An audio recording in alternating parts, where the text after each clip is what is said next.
You're listening to the Savoir Faire Audio Experience. Are you ready?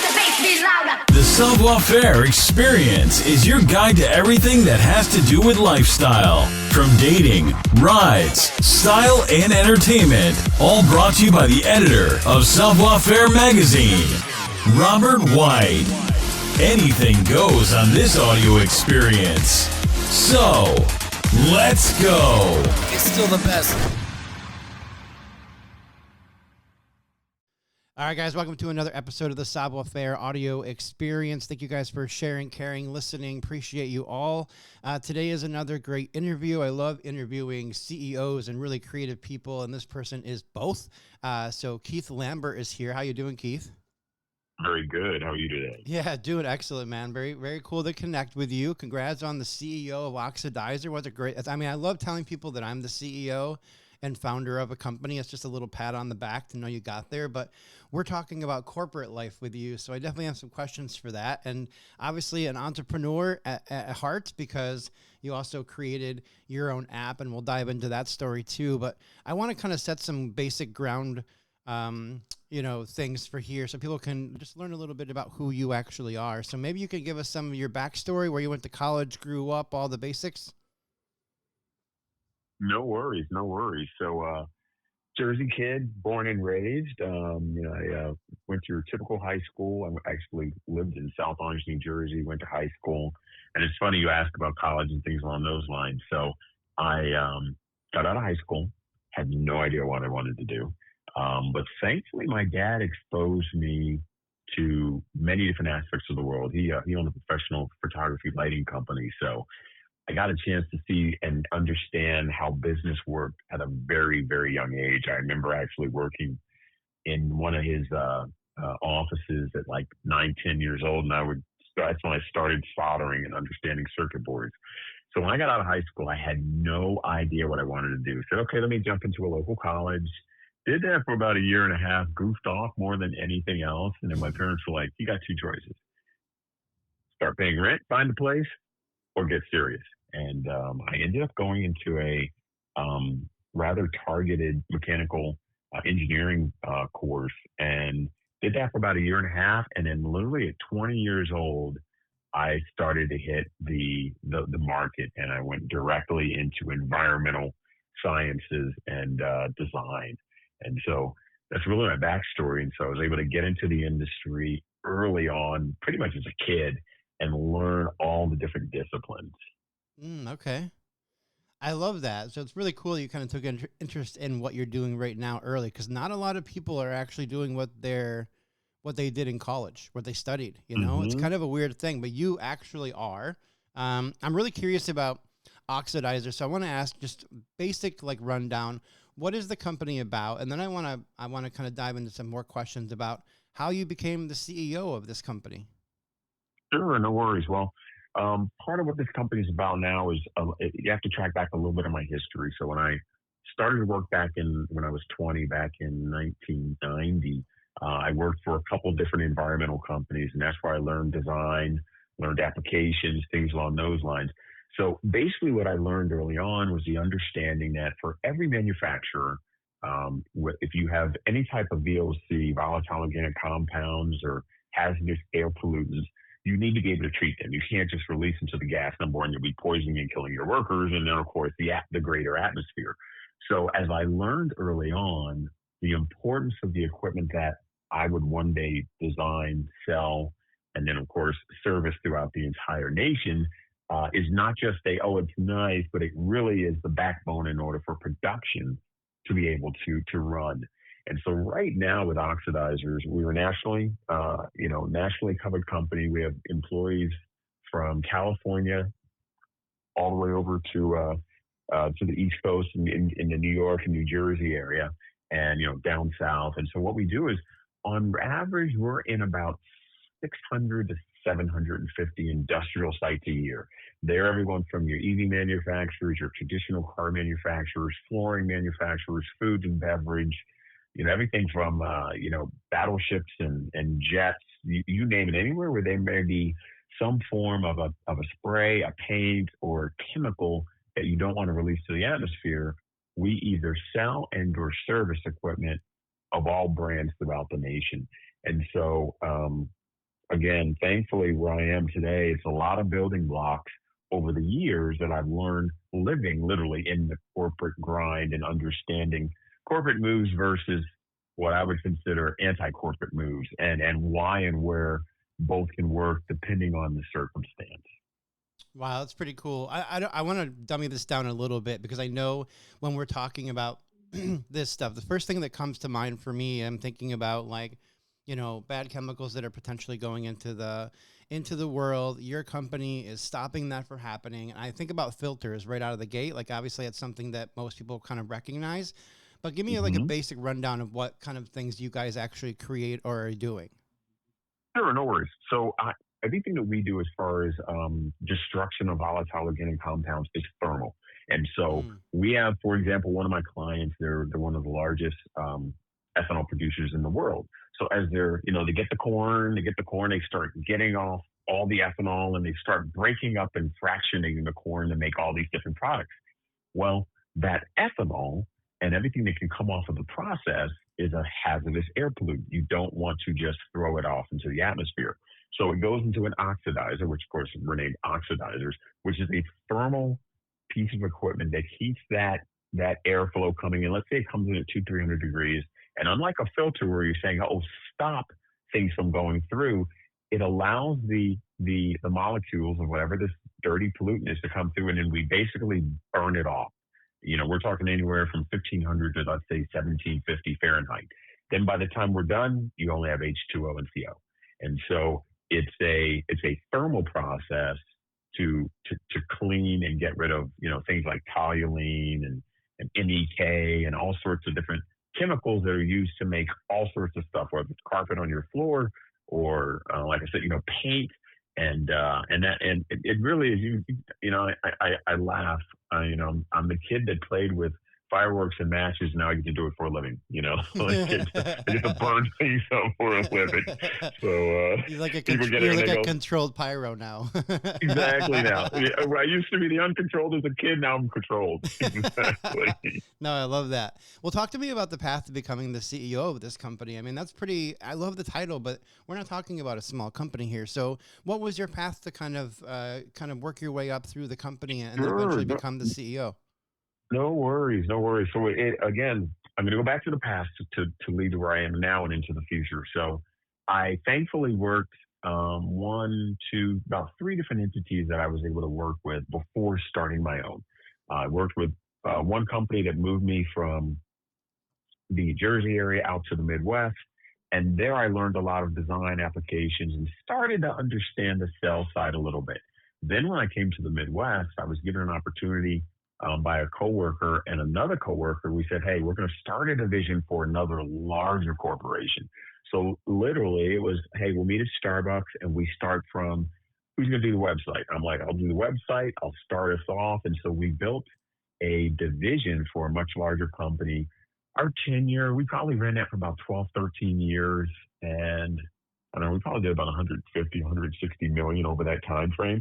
But we were a very small group. The largest our group ever was about 7 people. So you can imagine, we all were, okay, hey, we did this for these guys. So then when the time came and sort of the stars aligned to where, okay, I have an opportunity now, what am I going to do? So I actually was introduced to a wonderful gentleman who ended up being a mentor as I was starting the company. And he said, great, let's partner up. We both laughed. We looked at each other as we started to meet each other. It was like a stake, like, oh, we should work this, you know, like this is going to work. And we started it off, you know, literally from ground zero. Okay.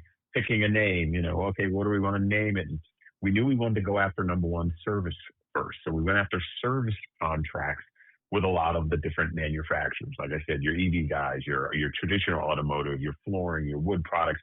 And then we said, okay, great. Now that we're in at that level, because once you get access to the plant, you get to see how the equipment's running, and you're the guy providing the answers. When they need a new piece of equipment, what do? They go, hey, do you make your own? And we say, why, yes, we do. And so it really, you know, we sort of flipped the typical model. Typically in you know, everyone's looking to, I just want to sell a product first versus providing a service And then from that service brings in the request for new product sales. Yeah, that's super cool. I mean, I'm listening to kind of your progression of like being able to go from New Jersey to the Midwest, and then eventually now you're in California, right? So you've kind of moved across the country. Actually, when we start, no, the company is based, well, again, the two companies. The one company, Oxidizers, is based in California. That's where my partner was, so it worked out well. I was thinking of Okay. moving there, but then as we looked at it, we were like, well, wait a minute, I'm going to be flying all over the country. I'm just going to stay in the Midwest. So we decided to stay in the Midwest. This way, if I need to go east or west or south, I'm not flying all the way across the country from one end to the other. Makes And sense. it worked out very well. Let me ask you a CEO question or a founder question. Like, what advice do you give to younger people when they come to you and ask you about kind of going all in and putting all your eggs in one basket and doing this kind of a career path? Like, what kind of things do you say when you want to encourage somebody to kind of go for it? I'd say the biggest thing that I constantly advise people on is follow through. It is very, very easy to dream. It's great to plan. It's great to say I'm going to, and here's my 12-step plan of part phase 1 and my 18-step plan of phase 2. I think the hardest part is follow through. And the reason why I say follow through, because it comes from your own self-discipline. If you don't have your own self-discipline that every day I'm getting up, crack of dawn, I'm putting everything I can in, and it's not about the work today. It's about the hard work I put in today, so that in 5 to 10 years, I'm just watching over how things are continuing to grow. So many people, when it comes to starting a company, they get caught so much in the day-to-day that they're not freeing their mind up enough to continually grow and look for spots and opportunities. And so I think follow through is probably the biggest thing. It's so easy to say, I'm done. I don't want to do it anymore. I put in my 8, 10, 12 hours. I'm finished. Mm-hmm. But everyone that I know of that, at the level that I've been blessed to receive, and of course, those way, way more, I'd say that's one of the common threads. It's that self-drive that whatever it takes, I'm going to keep going until it's complete and then move on to the next one, if that makes sense. Yeah, it totally makes sense. So this is kind of unique because you just mentioned it, and now I can kind of call you out on it, because you didn't just sit down as the CEO of Oxidizer and say, okay, when I'm not at work, I'm going to sit down and relax and have a drink and hang out with friends and family, which I'm sure you do that stuff too, like most people do. But as, excuse me, but as an entrepreneur, you also launched a brand new app. And I want to kind of lead into this a little bit. It's called InCheq, INCHEQ. What kind of brought this to life? I'm really curious about the backstory about this app. Like, give me the moment where you were sitting down and this light bulb came on and you decided to start moving forward on this, and then just tell me what it is. Sure. No worries. So, of all things, I've always been interested in computers, my entire life. For example, as I said, when I started the division with my last company, I did the website. I was an IT manager. So I've always been into technology to one degree. But this actually came to me thankfully from a client. I was in a meeting with a director of a company, and he had about 30 some odd plants that we worked in. And this is as Oxidizer. I'm in the meetings right when we started. And we're in the meeting, and he looks at me, and we're talking about maintenance and problems. And he goes, if I could just get my guys to go up to the burner platform, yes, climb up a ladder, do a check on the burner or what have you, we wouldn't have all these issues. And that was really it. And I sat there, and this is 8-9 years ago, even not longer than that. And I sat there going, okay, this is pretty simple. I need to come up with a group that can make a platform that will be global, that anyone in any circumstance can get verification that the people are doing what they're supposed to do. Whether it's go up to the roof and check a fan, and you have to hit a QR to prove that you were there, or we do geofencing, where the moment you come within the vicinity of the equipment, it tells you, hey, Marty, I see you're here. Here are the issues I need done. And so really that was number one, the inspiration of, okay, how do I get verification that those tedious tasks are complete? And then I started searching. I was introduced to my CTO through a mutual friend, and we started with the framework and built and built and built. And we did even that. I did that very opposite the way most people would. Most people will say, hey, look, I got a proof of concept. Let me go look for some money. And I was like, no, I'm not going to do it that way. I said, number one, I want to bring this to a point of maturity. So then when I do hit the market, I'm not playing around with a, hey, look at my side hobby toy. Because number one, the clients that I work with that literally we're introducing to now, as well as in other markets, you're dealing with Fortune 500 and Fortune 100 companies. And at the level that I'm at, I did not want to just come with a hobby. I wanted to come with a product that they can say, oh, wow, this is not just something you slap together, but it's got parts and inventory and IoT and all these different aspects mixed in. So it really, like I said, it was, I saw the need, I heard the need, and then I said, okay, how do I start building to be able to address the need? It sounds super cool. I definitely want to check it out. I'm curious about like building the app and the process for that. So it sounds like you spent a long time trying to make it exactly what you wanted, bring your vision to life, make sure all the pieces worked. I mean, this is not an easy process. And it sounds like you had some really good people that were involved in helping with that. But once it's finalized and you have this perfect little baby that you now created, right? Like, how do you get into the marketing perspective and how are you putting it out into the world and allowing people and companies to kind of get a hold of it and use it? Give me some of that information. Sure. Well, this is the beautiful part. We're still in that phase right now. So literally, we got it. And so what I did is, my CTO, he actually lived abroad. Then he came here to the US. I said, great, I got you covered. Let's come in and let's start, number one, building the team. And so got him in, and we brought in a VP of customer relations. We have business development. We have another process engineer. And so what we did is literally it's been about a year and a half of talking to people and getting people to try it and see it and feel it and taste it so they can get an understanding of it. So where we are now, literally today, is we have clients in the fleet management, trucking and things along those lines. We just got a wonderful contract in municipalities because whether it's parks and recreation or things along those lines. And then literally I just got back. I was out in California last week where we're doing a rollout for one of the, I'd say, highly recognized convenience store chains. Because, for example, if you're not a freelancer, if you're a franchisee holder of a particular a franchise, there's certain milestones you want to hit in order to, number one, keep the brand in good shape. Everything's fine. When inspectors come through, they see and things are in order, things along those lines. And so literally right now, we have a program going with about 15 stores that are running it through its paces and honing it in and finding it in, because it's a very flexible platform. It literally, we're talking to everyone and working with everyone from hotels to, like I said, convenience stores, industrial, like my type of customers where you have to do an inspection on a piece of equipment. And so this is the part that I love right now. And honestly, maybe this is part of I don't know if it's a good thing or a bad thing. I love that I don't have all the answers yet. And we're learning, finding out, and then we adapt and pivot. I'd say that's the biggest thing that I've learned over the decades, and especially now having one and then now two companies. It's all the pivoting that you have to do. When in the moment you say, "Oh no, now we need to focus over here."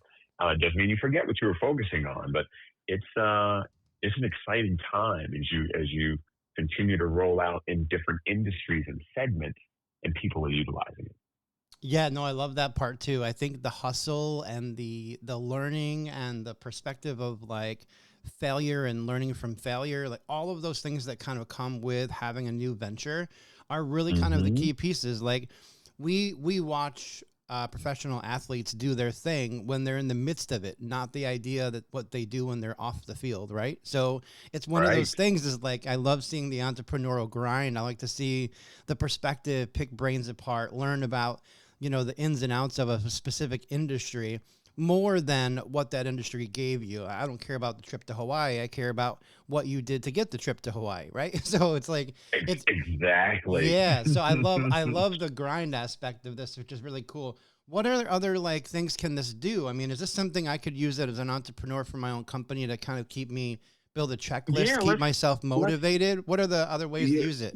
you really can. Like I said, if you are, let's say you have a small company, you have a cafe, and every cafe has to deal with what? Oh, am I meeting all the requirements for food safety and cleanliness and all those types of things, bathrooms, things along those lines. So if you're a cafe and you have a small place you're opening up, very low price. We have plans starting, in a couple bucks a month, basically, where you can get in, get your checklist and everything ready, so that when people come in, whether they're new employees or they've been there, they click a QR, they do everything they need to make sure health and safety is set, and you're good.